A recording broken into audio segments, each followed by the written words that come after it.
Most people believe modern banking was built on trust, but the truth is darker than they imagine. In the beginning, the entire system started with one massive scam, and almost nobody noticed. Today, banking looks clean and controlled, with secure buildings, digital screens, and rules that appear solid. But none of this started with stability. None of this started with trust, and none of this started with good intentions. It began with fear, confusion, and one discovery that changed the future of money. In the early days, money was not digital. It was not paper, it was metal. People paid with gold and silver. Heavy coins that held real value. And because these coins were valuable, people needed a safe place to store them. Homes were unsafe. Markets were risky. Thieves were everywhere. The only safe option came from a group who never planned to be bankers. Goldsmiths. They were craftsmen, not financial experts. They shaped metal for jewelry, tools, and art, but they owned something important: strong metal vaults. And people began to trust those vaults more than their own houses. So people left their gold with goldsmiths. And the goldsmith gave them a receipt. A simple paper note that confirmed, "Your gold is here." The paper was not meant to be money. It was just proof, but something unexpected happened. People started trading these paper receipts instead of the gold. Someone used the receipt to buy goods. The seller accepted the receipt as payment. That seller then used the same receipt somewhere else. Slowly, receipts became more important than the gold itself. If people trusted the paper more than the gold, what stopped the goldsmith from printing more paper than the gold he actually held? The answer is simple. Nothing stopped him. And this is where the scam began. The goldsmith realized a powerful pattern. People rarely came back for their gold. They traded the receipts instead. The vault stayed full. The gold sat untouched. And the goldsmith saw an opportunity. He printed a few extra receipts. These receipts had no gold behind them. They were empty promises. But nobody knew. He lent these extra receipts to people who needed money. They promised to return the amount later with a small fee, and that fee became profit for the goldsmith. The strange thing is that this worked perfectly. No one doubted the receipts. People accepted them in markets. They believed every receipt was backed by real gold. They were wrong. For the first time in history, money existed without being real. It was created from nothing but confidence. And the goldsmith expanded the scam. 10% more receipts. Then 20%, then 30%. Still, no one noticed. No one asked for their gold. The town kept using the receipts as if every piece of paper was backed by real metal. If the goldsmith could create money from nothing, how much fake money could he create before someone discovered the truth? The goldsmith studied the behavior of his customers. He watched how often they withdrew gold. He noticed that withdrawals were rare, deposits were common, so he pushed the limit. He printed more receipts, he expanded lending. He increased the circulation of fake money. And every time he expanded the scam, the economy around him grew. More trade, more buying, more selling. The town became busier and richer. And all of it was fueled by money that did not exist. With this power, the goldsmith realized something dangerous. Whoever controls the supply of money controls the direction of society. He could influence prices, demand, opportunity, and power.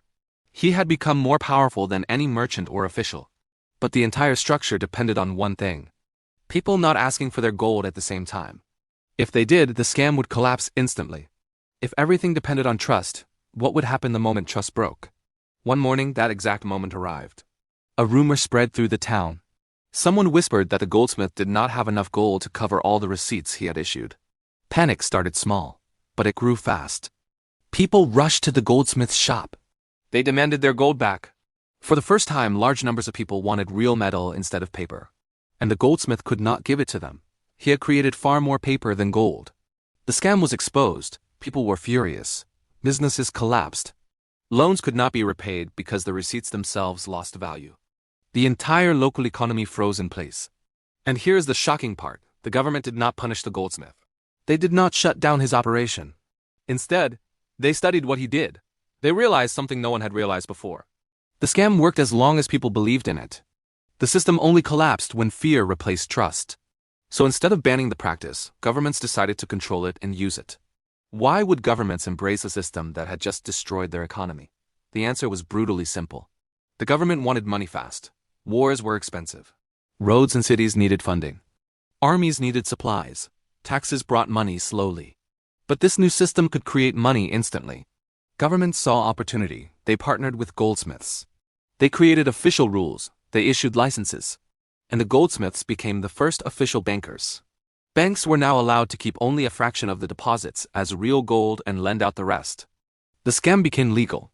It became the foundation of banking, and it still exists today. But the deeper truth behind this new banking system was something people did not fully understand. Banks held only a small amount of real money. Most of what they lent was created out of thin air. When a bank gave a loan, it did not hand out gold. It simply wrote a number in a ledger, or printed a note.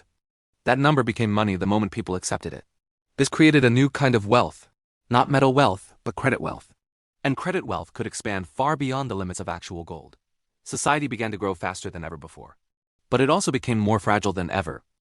If banks were creating money from nothing, who was making sure they didn't create too much? The answer was uncomfortable. In the early days, nobody. There were no real limits. Banks could expand credit as long as people trusted them. And the more credit they created, the more the economy grew.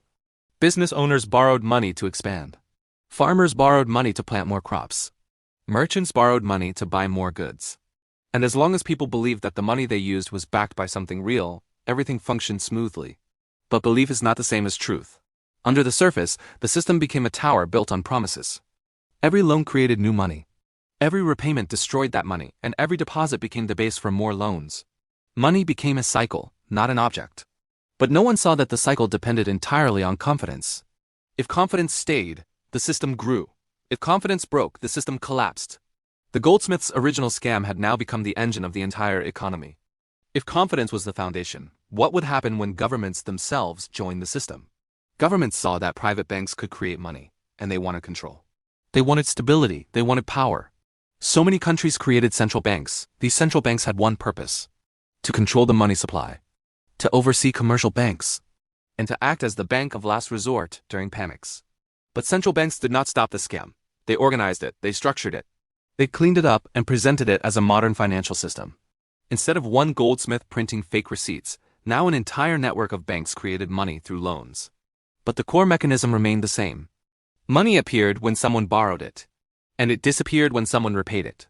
If modern money was created through debt, then what happened when countries needed more money than banks could create? Governments found another tool: bonds. A government bond is a promise to repay money later. Banks bought these promises. Central banks accepted these promises as assets. And those assets allowed banks to create even more money. Now money could grow without gold, without limits, and without physical constraints. The scam had evolved into an entire system where both banks and governments created money by writing promises on paper. The world began to run on debt, not metal. But something even bigger was coming. But as economies expanded and wars consumed resources, governments wanted more flexibility. They needed money faster than gold reserves could support, so they removed the link. If money was no longer tied to gold, what exactly gave it value? The answer was confidence, nothing more. After the gold standard ended, money became something entirely new. A belief system, a shared agreement, a symbol of trust backed only by the strength of a government and the expectations of its citizens. Money was now created by keystrokes, signatures, and policies. And while this gave governments incredible power, it also created new risks. Because if money is built on belief, then anything that damages belief becomes a threat to the system itself. This became clear during the financial crises of the last century. Crashes, panics, recessions, they all followed the same pattern: too much money created through credit. Too many risky loans, too much confidence. Then suddenly something triggered fear. Banks failed, businesses collapsed. People rushed to withdraw their money, just like the first bank run centuries ago. And the system shook. But instead of letting it collapse, governments and central banks stepped in. They printed more money. They lowered interest rates. They injected liquidity. They created more confidence even when the fundamentals were weak. If the solution to every crisis was printing more money, what happens when printing money becomes the problem? In the modern world, money supply grows faster than production. Debt grows faster than income. And financial markets grow far faster than the real economy. The scam that began with one goldsmith printing extra receipts has now become a global system, where trillions of dollars appear digitally every year. Some call it innovation, some call it progress. But in reality, it is the same mechanism as before. A system that works only as long as people trust it, but trust has limits. Debt has limits, and printing money has consequences. Yet despite these dangers, society continues to move forward with this system. People deposit their paychecks into banks. Banks lend out most of those deposits. Businesses borrow to survive. Governments borrow to function. And central banks manage everything by adjusting interest rates and injecting new money when cracks begin to show. This question is becoming more important today. Digital currencies? Cryptocurrencies, private payment systems, new forms of money. These alternatives challenge traditional banking. They offer systems not based on fractional reserves, not based on unlimited government printing, and not built on old goldsmith practices. They offer something new. And this shift brings both opportunity and risk. Opportunity for innovation, risk for stability. If trust moves away from banks, the foundation of modern banking could crack. And if the foundation cracks, the entire pyramid above it feels the pressure. But even with these challenges, one truth remains. Modern banking is not built on gold. It is built on confidence. And confidence is a belief people share because it works. The system continues because people accept it every day. They use digital money without seeing the physical form. They trust banks without understanding the mechanism. They believe in stability even when the numbers suggest imbalance. And as long as people believe, the system stands. But a final question remains, the question most people never ask. If the entire system began as a scam, and if it still relies on the same principles of confidence and trust, how stable is it really? As long as people act in predictable ways, the system performs smoothly. People deposit their money, they spend it, they borrow, they invest, they repay. And as long as these actions follow a certain pattern, banks function without problems. But when large groups of people break the pattern at the same time, cracks appear. The modern world moves at incredible speed. News travels instantly, rumors spread in seconds, markets react in minutes. Fear is no longer local, it is global. A single event in one country can cause panic in another. A collapse of one bank can shake confidence in dozens more. And while governments and central banks have tools to protect the system, none of these tools work if fear becomes stronger than trust. In such moments, banks do not collapse because they lack money. They collapse because people stop believing in the illusion of stability. This was seen in financial crises around the world. When people rush to withdraw their money, banks cannot meet the demand. Not because the banks are corrupt, but because the structure itself was never designed to handle mass withdrawals. Fractional reserve banking only works when withdrawals stay small and predictable. If everyone wants their money at once, the system cannot survive, and this is not a rare event. It has happened many times. In the 1930s, in 2008, in various countries facing debt crises, each time, governments stepped in to restore confidence. They guaranteed deposits. They provided emergency loans. They acted as a backstop to prevent collapse. If governments are the final line of defense, what happens when governments themselves lose credibility? This question is becoming more important in the modern world. Governments run large debts. Some run deficits every year. They rely on central banks to buy their bonds. They rely on future taxes to repay today's spending. If people begin to doubt a government's ability to manage its finances, trust weakens, and in every case the pattern is the same. Too much debt, too much money creation, too much confidence followed by too much fear. It is the same cycle that began with the goldsmith scam. Only bigger, only faster, only more connected. But there is another layer to this story. A layer that speaks to the core of human behavior. When they distrust it, they take that power away. And today, for the first time in centuries, people have alternatives. Digital assets, cryptocurrencies, stable coins, foreign currencies, precious metals. New technology offers choices that did not exist before.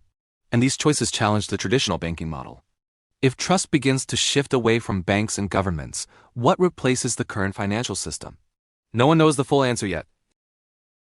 Some believe decentralized systems will grow. Some believe central bank digital currencies will dominate. Some think traditional banks will adapt and survive. But one thing is clear. The next evolution of money will be shaped by trust, just like the first. The difference is that this time, trust can move much faster. It can shift instantly. It can change direction in hours. And that makes the modern system both powerful and fragile. Consider how the financial world appears today. Most money exists only as digital numbers. People rarely see physical cash. Payments move through networks, not vaults. Banks manage accounts, but much of the real activity happens invisibly. Money has become an idea, a concept shared by billions of people. And because it is an idea, it requires belief to function. This belief is so strong that people rarely question it. They use money every day without thinking about what it represents. But once belief becomes uncertain, everything becomes vulnerable. If money is just belief, what happens when belief becomes confused or divided? This question sits at the center of modern economics. If people doubt their currency, they change where they keep their savings.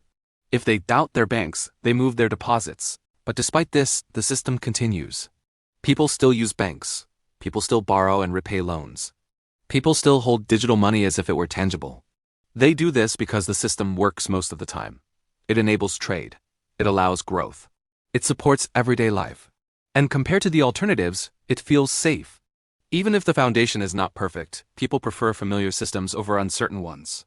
This is why modern banking continues to exist, even though it began as a scam. The scam evolved. It became organized. It became regulated. It became accepted. But one final question remains. The question that determines the future of money. If modern banking is built on confidence, what happens the day confidence becomes weaker than reality? Some believe the system will adapt. Some believe it will break. Some believe it will transform into something entirely new. But history gives us clues. Systems built on belief can last a long time, but they do not last forever. The goldsmith scam lasted until fear exposed it. Early banks survived until economic pressure revealed their fragility. Modern economies have survived crises because governments and central banks stepped in. But even these tools have limits. And there may come a time when belief breaks faster than the system can respond. When that day comes, people will look back at how modern banking began. They will see that the roots of the system were never stable. They will see that the foundation was trust, not gold.